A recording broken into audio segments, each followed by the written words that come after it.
Atenção, este vídeo contém spoilers da série House of the Dragon. Você está avisado. Se você não viu o episódio ainda, assiste o primeiro episódio, depois você volta aqui para ver o vídeo. Já se inscreve no canal e curte esse vídeo para você não perder os próximos que vão vir sobre essa série e bora lá pro resumo então. Bom, resumo da série é o seguinte: a Rhaenyra, ela tem que escutar vários pretendentes a noivo que estão falando ali tudo que eles podem oferecer para ela, numa cerimônia onde ela vai escolher quem é a pessoa certa para ela poder se casar. E os pretendentes são um pior do que o outro. Depois de ter vencido o engorda caranguejos, o Daemon ele se apresenta e ele faz uma reverência para o rei numa cerimônia pública e mostra que está tudo bem entre eles. Ainda estando na cidade, o Daemon ele leva a Rhaenyra para visitar o centro disfarçada de trabalhadora. Um famoso cosplay de pobre ali, né? A gente já sabe como que funciona isso. Lá então, ela vê uma peça de teatro de rua que mostra que o povo ele não apoia a ideia de uma rainha mulher se sentar no trono de ferro. O Daemon leva ela para uma casa dos prazeres, dá uns beijos na Rhaenyra, mas ele não chega a ter relações com ela. E quando ela sai de lá, ela acaba sendo vista pelo informante do Otto, o mão do rei. E o menino vai correndo para poder contar a fofoca lá pro mão do rei. Ao voltar para casa, ela escolhe, veja bem, ela escolhe levar para os seus aposentos o cavaleiro Criston. E então ela tem a sua primeira noite de amor com alguém da própria escolha. Mas essa fofoca chega ao ouvido do rei e a informação de que ela tinha ido à Casa dos Prazeres é uma informação inaceitável. E isso podia prejudicar muito ela na reputação. Não por ela ter ido lá, mas pelo fato dela ser uma mulher. Então, o Viserys, o rei, ele fica muito nervoso com o que rolou e ele dá uma bicuda no Daemon e o Daemon toca novamente no assunto de que se ela fosse um homem não teria tido problema nenhum. E ele ainda propõe que eles se casem, que aí ficava tudo em família e não ia ter problema. E o rei não gosta dessa proposta, claro, bane ele de novo, fala, ó, vai embora, não aparece nunca mais aqui, nega o que ele tinha pedido e sai. O rei então vai falar um montão pra Rhaenyra e ele obriga ela a se casar logo de uma vez, porque até então ela podia escolher quem ela queria casar, só que agora ela não vai ter mais esse direito, ela vai ter que se casar com quem ele mandar. Ela concorda, só que antes ela fala pra ele demitir o Otto. Então o rei vai lá e demite o Otto por justa causa. E na cena final, ela recebe um chá para impedir que ela tenha um filho. E é desse jeito que termina o quarto episódio. Esse episódio ficou muito bom, eu particularmente gostei bastante, na minha opinião foi o melhor episódio da série até aqui, porque como eu tinha dito lá no primeiro vídeo, é um episódio legal pelo fato de menos dragões e mais pessoas. A parte mais interessante pra mim são essas intrigas políticas, essas picuinhas, esses planos articulados pelas pessoas para poderem atingir seus objetivos, que é bem da dinâmica política mesmo, e é uma analogia legal com a nossa realidade aqui. Outras questões também que são analogias interessantes com a nossa realidade é justamente essa questão que a série aborda, que ela propõe a reflexão, que faz uma sátira, uma crítica sobre isso, que é o fato de homens lá na série, tanto quanto aqui também, poderem fazer determinadas coisas que, se por um acaso forem feitas por uma mulher, seriam coisas completamente inaceitáveis. E isso eu achei bem interessante porque a Rhaenyra, ela é uma personagem que tem muita voz, muito pulso, ela gosta de se impor, ela tem muita personalidade. Então ela toca nesses assuntos e fala, ela não aceita passivamente o destino que lhe é imposto. Ela quer lutar contra isso e, na medida do possível, de acordo com aquilo que está dentro das possibilidades dela, ela quer mudar essa situação. E isso eu acho muito interessante na personagem, eu gosto bastante dela. Inclusive uma coisa interessante, eu vi gente por aí falando mal da atriz e tal, porque, enfim, não gostou da atriz, não foi com a cara da atriz. Eu li, depois vocês pesquisem, eu não vou falar aqui, pesquisa você, a história de como que ela conseguiu esse papel, o que ela fazia antes de se tornar a Rhaenyra, e depois você volta aqui pra falar o que você acha disso.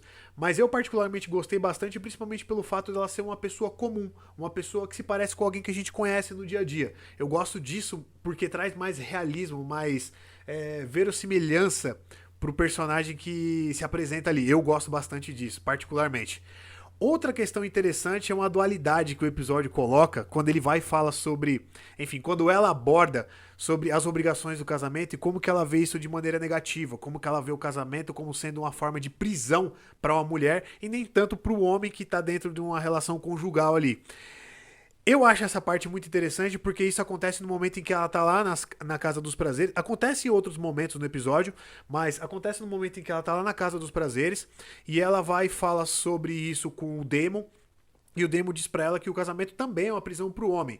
Não tanto quanto pra mulher, e diz que o homem também tem obrigações, só que isso não impede que ela tenha relações com outras pessoas, se é isso que ela quer. E não é exatamente disso que ela tá falando. Ela tá falando justamente do problema que ela viu a mãe dela, por exemplo, sendo uma mulher que viveu a vida inteira dando à luz a filhos, perdendo esses filhos e ainda morrendo neste processo, que foi o que a gente viu lá no primeiro episódio. Isso é triste. E ela não quer ter essa vida. E aí ela mostra que ela quer ter mais domínio sobre a própria vida, escolhendo com quem ela vai ter a primeira noite de amor dela. E ela escolhe. E é interessante também que ao mesmo tempo que isso tá acontecendo, quando ele tá tendo esse diálogo com ela lá na Casa dos Prazeres, a rainha, ela tá tendo uma relação que nitidamente ficou uma relação ali forçada, né? Aparentou ser essa obrigatoriedade que as mulheres são submetidas dentro da série, dentro desse universo lá de Game of Thrones, para atender às demandas dos homens que as dominam. E isso é muito interessante porque, ao mesmo tempo que ela tá tendo a possibilidade de escolher o que vai fazer e tá aprendendo que nem sempre ela pode escolher isso, a gente tem pelo outro lado uma pessoa que disse que o casamento era algo bom e que isso era algo que ela gostava ou que outras pessoas sentiriam inveja, que elas têm um diálogo desse mais cedo no episódio, quando ela tá falando que é um saco ficar lá escolhendo pretendente, e a rainha fala pra ela assim: nossa, você tá sofrendo tanto, né? Um monte de gente querendo ficar com você, tem mulher por aí que não tem nem 2 pretendentes querendo ficar com ela, e você tem dezenas querendo ficar com você e você ainda tá achando ruim. E ela fala: não, eles não querem ficar comigo, o que eles querem é o meu título, e eles querem me colocar numa redoma e querem que eu dê filhos pra eles, e não é isso que eu quero. E depois, mais pra frente do episódio, meio que exatamente o que acontece. Porque ela tá sendo usada ali pelo rei, pro rei satisfazer a vontade sexual dele, e ela se sente, tipo, muito alheia àquilo que tá acontecendo. É uma cena, pra mim, pesada, inclusive. E por falar nisso, é um paralelo interessante com Game of Thrones, porque Game of Thrones, ele tinha uma cena, a série tinha, foi inclusive bastante criticada por causa disso, a série ela tinha uma cena de estupro a cada 5 minutos ali e tal. E eu não posso falar pelos próximos episódios de House of Dragon. Quem escreve é a mesma pessoa, é o R.R. Martin. E provavelmente ele vai colocar coisas desse tipo também. Só que a gente tá em um outro tempo, em uma outra época, anos de diferença de uma série pra outra. E talvez, eu espero pelo menos, que não tenha tanto isso na série. Eu tenho o mínimo possível, de preferência que nem tenha. Mas é uma coisa que é verdade, que acontece lá naquele universo, tanto quanto no nosso aqui, na nossa realidade, e que em algum momento acaba tendo que ser retratado na série mesmo.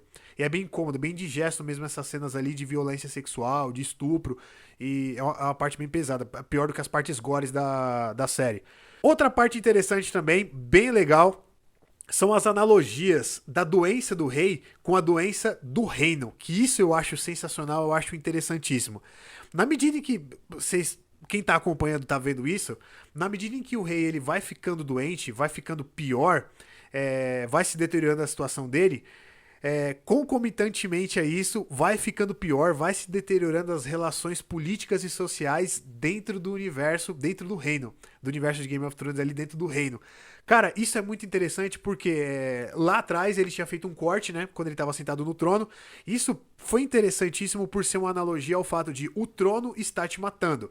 A sua morte é um presságio da morte do próprio reino em si. E claro, é nessa época aí que está sendo plantada a semente da guerra civil que, tipo, tira os Targaryen da dinastia e coloca o trono de ferro sendo passado ali de mão em mão nas próximas gerações. O que é bem interessante. E o que a gente já viu lá em Game of Thrones, né? Mas que aqui na cronologia da série vai acontecer dali uns 200 anos. Isso é muito interessante. E é bem interessante porque uma outra analogia que pra mim fez todo sentido, que agora ele já está sem 2 dedos na mão, ele perdeu o mindinho e perdeu o dedo anelar. O dedo anelar é onde nós colocamos uma aliança. E onde nós colocamos a aliança é um símbolo de uma ligação muito forte que você tem com alguém.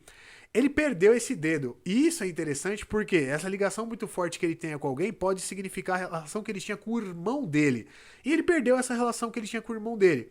E o dedo mindinho pode significar a relação que ele tinha com o Lord Corlys, que era um aliado dele, mas deixou de ser esse aliado e faz toda a falta ali na mão. enfim, não ter um dedo faz toda a falta com certeza, e simbolicamente não ter um aliado tão importante quanto era o Lord Corlys faz a diferença também. E ele tá o tempo todo andando lá, quando ele tá em público, de luva. E ele tá de luva o tempo todo justamente para esconder que isso acontece. Isso é uma referência, uma analogia a uma outra parte do episódio, da série, em que se diz que não estamos em guerra. Eles claramente estão em guerra, claramente existe uma deterioração das relações sociais ali no reino, mas não admite-se isso. Isso é encoberto. Assim como os dedos dele, faltando ali na mão, são encobertos e ele usando luva na frente de todo mundo. Eu tô achando sensacional, eu acho que esse foi o melhor episódio até agora. Tá só melhorando a série, tá bem bacana de assistir. E eu quero saber o que você tá achando da série. Deixa nos comentários aí o que você achou até agora da série, se você tá curtindo, se você tá gostando, se você teve alguma outra percepção, percebeu alguma outra analogia, alguma outra metáfora interessante na série.